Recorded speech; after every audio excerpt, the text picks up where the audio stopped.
Okay, Annabelle, so I wanted to ask you if you have any questions about these two. I noticed you were a little confused when we first did these ones, so I kind of wanted to explain them a little bit more. Were you a little bit confused about when?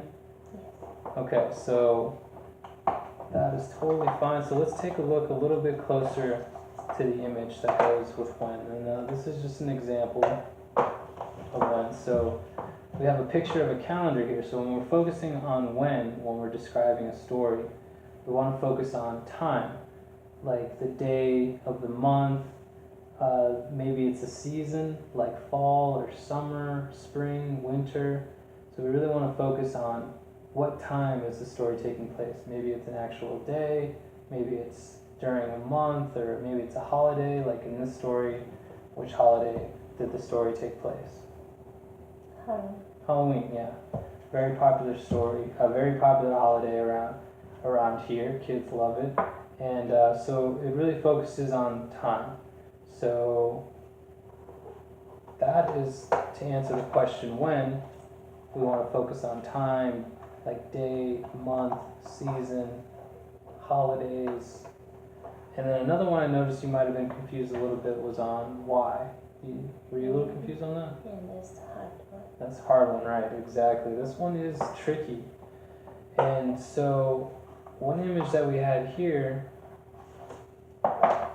is missing a bus. So maybe the reason the author was writing a story is because somebody missed the bus, so something bad happened, but then maybe something good came later. So the story starts with something bad happening, and then it gets better. So maybe when we're talking about the why of a story, it could be because the author is trying to teach us a lesson.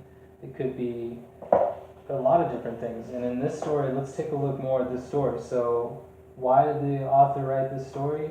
Maybe it was to write about Halloween and all the costumes and the fun, or maybe it was also because there was this character, Farmer Brown, right, who didn't really like Halloween in the beginning, right?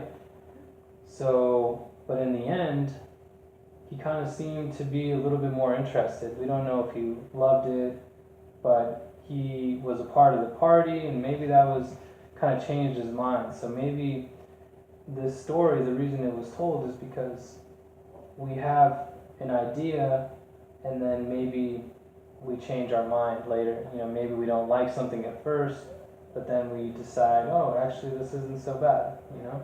So it's trying to teach us a lesson that maybe something you don't like Halloween, maybe in the end you do like it. So that could be the reason why an author would write a story like this, to teach us those kinds of lessons. So are there any other questions you have right now? Okay, so you did a really good job with this activity. And now we're going to transition into some independent practice. So you're going to pick out a book from the library, any book you want, and then be ready to talk about these questions and practicing asking yourself these questions.